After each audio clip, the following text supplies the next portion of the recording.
ఆయననే ఫామ్ హౌస్ను ఒక బందీఖానగా మార్చుకొని చుట్టూతో నా పోలీసులే ఉన్నారు, లోపల ఆయన ఉన్నాడు. చెర్లపల్లికి పంపించినా చెంచల్గూడకు పంపించినా గదే అవుతుంది కదా. ఇక తిండి బరువు నాకు ఎక్కువ అవుతుంది, అదొకటి. లోపల చెర్లపల్లి చెంచల్గూడ పెడితే ఆయన తిండే తినికి మళ్ళీ ఆయన ఏదైనా కావాలంటే అడిగిన చేస్తే సర్కార్కి ఎక్కువ ఖర్చు అవుతుంది. తిండి ఆయన సంపాదించేది విన్నా ఫామ్ హౌస్లే ఒక బందీఖానగా పెట్టుకొని చుట్టూతో మన పోలీసులే పహారా కాస్తున్నారు. ఇక ఆయన చేసిన పాపాలకు ఆయననే పోతాడని ఊరుకున్నా. ఎప్పుడన్నా ఏమన్నా అన్నానా? ఎప్పుడన్నా ఏమన్నా అన్నానా? మీరు చెప్పురు. ఇక్కడ పాత్రికేయ మిత్రులు ఉన్నారు అందరు, నాకు కూడా దోస్తులే కదా వాళ్ళందరూ. చెప్పురు, ఎప్పుడన్నా ఏమన్నా అన్నానా? ఒక్క కేసు అయినా పెట్టినా? పోనీ ఈ జిల్లాలో ఎవరి మీద నన్ను ఒక కేసు పెట్టినా? ఎన్ని పాపాలు చేసారు వాళ్ళ ఎమ్మెల్యేలు మంత్రులు మీకు తెలుసు కదా. ఎంతమంది ఆస్తులు గుంజుకున్నారు మీకు తెలుసు కదా. ఎవరినన్నా నేను కక్షతోనేమన్నా చేసినా? నేను ఒకటే అనుకున్నా, ఎవరి పాపానికి వాడు పోతాడు. మనం చూసినా చూడకపోయినా పైన దేవుడు ఉన్నాడు, పైనుంచి కిందికి చూస్తూనే ఉంటాడు. ఎవరిని లెక్క వానికి రాస్తూనే ఉంటాడు, ఎవరిని మిత్తి వానికి చెల్లిస్తూనే ఉంటాడని. ఆ మిత్తిలో భాగంగానే నేను ప్రమాణ స్వీకారం చేయడానికి పోయిన రోజే మంచం మీద నుంచి బోర్ల పడి మక్కెలు ఇరిగి మూలకు పడ్డాడు. ఇక ఆయన నిన్నొచ్చి పెద్ద మనిషిలాగా మంచి చెప్తాడేమో అనుకున్నా.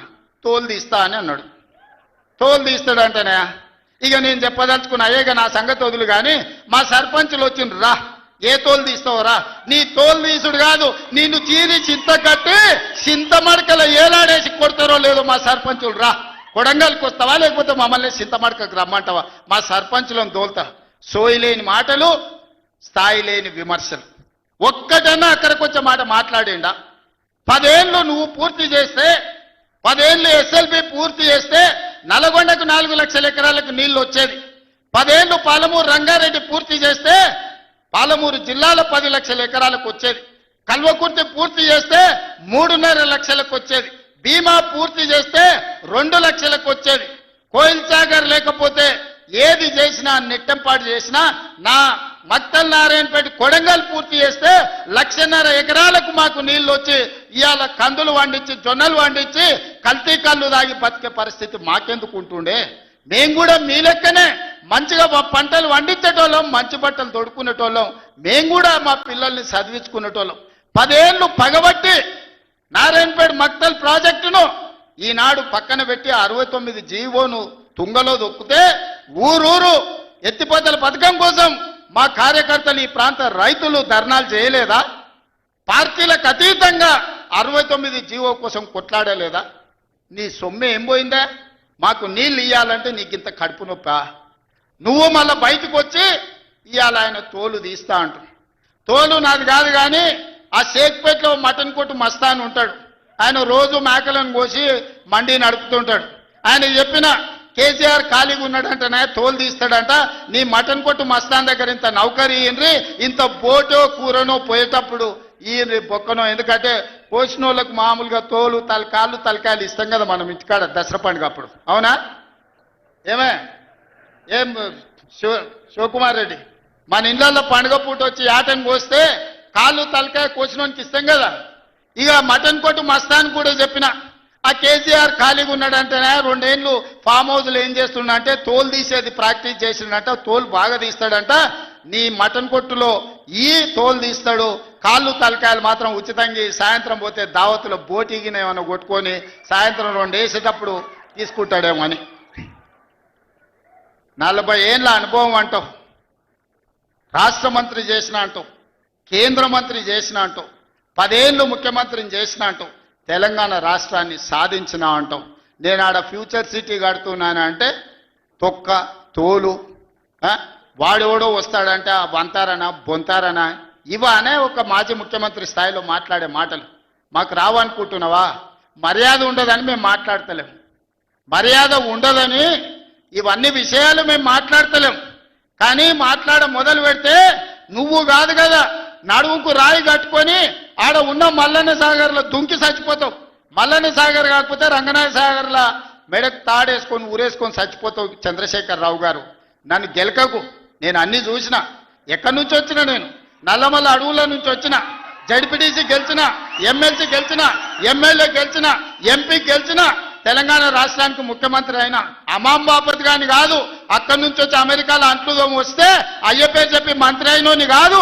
ఊర్లో దుక్కి దున్ని కష్టమంటే తెలిసి రైతులలో నుంచి వచ్చినోని రైతు బిడ్డను.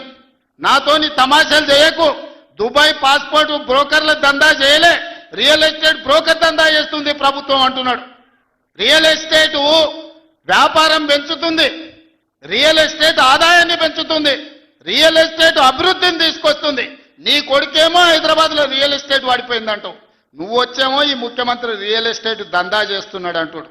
ఇదేమన్నా పాస్పోర్ట్ బ్రోకర్ల దందానా? నేను ఎవరినేం దుబాయ్కి పంపుతా అని మోసం చేయలే. భూములు, ప్రభుత్వ భూములు పరిశ్రమలు పెట్టడానికి రైతులు అడిగిన నష్టపరిహారం ఇచ్చి నిన్నగాక మొన్న మక్తల్ నారాయణపేట కొడంగల్ ప్రాజెక్టుకు 12 లక్షలు ఇస్తామన్నాం. మా రైతులందరూ కాదు కూడదన్నారు. ఏం కావాలన్నా అడగమని మా శ్రీహరికి, మా శివకుమార్ రెడ్డికి చెప్పిన, మా పర్ణికమ్మకు చెప్పిన. వాళ్ళు పోయి మాట్లాడిను. వాళ్ళు అడిగింది నాకు వచ్చి చెప్పురన్న. వాళ్ళు 20 లక్షల ఎకరం కావాలన్నారు.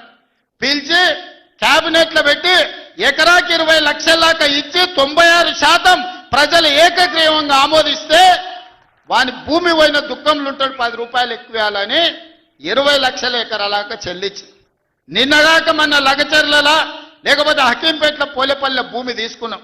మొదట్లో 7 లక్షలు అన్నారు. అధికారులతో పంచాయతీ పెట్టుకోరు. పాపం తెలిసి తెలియక వాళ్ళు చేసిన అబద్ధాలకు ఈరోజు పంచాయతీ పెట్టుకోరు. చివరికి అడిగినాం, 20 లక్షలు 22 లక్షలు కావాలని ఇచ్చినాం. ఇందిరమ్మ ఇల్లు కావాలన్నారు, ఇచ్చినాం. అక్కడ అభివృద్ధి ఏం కావాలన్నో చేస్తామని చెప్పినాం.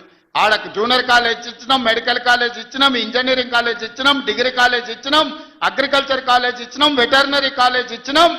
ఈ రోజు సైనిక్ స్కూల్ ఈ రాష్ట్రంలోనే లేదు. సైనిక్ స్కూల్ని కూడా ఈరోజు లగచర్ల కాడికి తీసుకొచ్చి పెట్టినాం.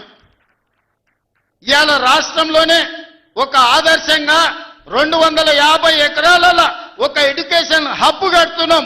ఈ రోజు మేం పోయి ఆ ఊరికో ఈ ఊరికో ఆ పట్టణానికి పోయి చదువుకున్నాడు కాదు, తెలంగాణ రాష్ట్రంలో నలుమూలల నుంచి కొడంగల్కి వచ్చి చదువుకునేటట్టు ఒక ఎడ్యుకేషన్ హబ్బే ఈరోజు కొడంగల్ కడుతున్నాం. ఇది మా విధానం. మేము కక్షల రాజకీయం చేయం, ఎవరి మీద కక్ష కట్టం. ఎవరి పాపానికి వాడు పోతాడని దేవుడి మీద నమ్మకంతో కష్టాన్ని నమ్ముకున్నోళ్ళం. కొడంగల్ ప్రజలు రోజుకో 2 గంటలు ఎక్కువ పని చేసేటోళ్ళే కానీ ఎవరిని సొమ్ము ఆశించేటోళ్ళు కాదు. ఎవరి గురించి మేము ఆలోచన చేయం, మా పని మేము చేసుకుంటాం. కానీ మా పని మేము చేస్తుంటే కూడా కాళ్ళలో కట్టే పెట్టిర్రు అనుకో, ఇక మా సంగతి అయితే చూపుతామయ్యా. ఏమంటారు? అంతేనా? అంతేనా? 2 ఏళ్ళు ఏమన్నా అన్నానా? ఆయన మన బయటకు వచ్చి ఇక చూస్తా, తోలు తీస్తా, తాట తీస్తా, ఇక నీ సంగతి చెప్తా అన్నాడు. రా బిడ్డ రా రా, రెడీగా ఉన్నారా? ఇక అందుకే కొడంగల్ నుంచే చెప్తాం నీకు అని చెప్పి 3 రోజుల నుంచి మాట్లాడలేదు. ఇవాళ మాట్లాడుతున్నా. ఆయన కొడుకు చెప్తున్నాడు, మైకు ముందలకు వస్తలేడు, ఆయన దాచుకున్నాడు. ఆయన నీ ముఖం ఎప్పుడైనా చూసుకున్నావులా అద్దంలా? పేడమూతి బోడిలింగం, నువ్వు కూడా నా గురించి మాట్లాడతావా? నీవెంత, నీ స్థాయి ఎంత? అయ్య పేరు చెప్పి బతకటోనివి నువ్వు, ఆంధ్రలో గుంటూరులో గుడివారిలో చదువుకున్న నువ్వు, నీకేం తెలుసు తెలంగాణ గురించి, మా పౌరుషం గురించి? నువ్వు కాదు, మొత్తం నీ జాతినంతా తెచ్చుకో. ఎట్లా తెచ్చుకుంటావు? ఏడికి రావాలనో చెప్పు. మా ఊరు అన్నారా, మేమన్నా మీ ఊరికి వస్తాం. ఎవడు భయపడుతుండో సంగతి తేలుస్తా. వెనకటికోసారి చెప్పిన గిట్లనే గజ్వేల్కి వచ్చి చూడు అని చెప్పిన, గజ్వేల్కి వస్తా బిడ్డ, నీ నెత్తి మీద కాలు పెట్టి తొక్కుతా అని. గజ్వేల్కి లక్షలాది మంది కార్యకర్తలతో పోయినాం. కాలు మీద పెట్టి తొక్కితే పాతాళానికి పోయిన మళ్ళీ ఇప్పటి వరకు తేలలేదు. ఇవాళ చెప్తున్న మీడియా మిత్రులారా రాసుకోండి, 2029 ఎన్నికల్లో 2/3 మెజారిటీ మన సీట్లు ఒకవేళ 119 ఉంటే 80కి పైగా సీట్లతోని 2029లో మా ప్రభుత్వం ఏర్పాటైంది. ఒకవేళ 153 సీట్లయితే 100 పైగా సీట్లతోని 2/3 మెజార్టీతోని తెలంగాణలో రెండోసారి కాంగ్రెస్ ప్రభుత్వాన్ని తెస్తాం. ఇది మా సవాల్. చంద్రశేఖరరావు గారు, తారక రామారావు గారు, హరీష్ రావు గారు, దయాకర్ రావు గారు, ఇట్లా చెప్పుకుంటూ పోతే వినోదరావు గారు, కుక్కట్పల్లి కృష్ణారావు గారు రాసి పెట్టి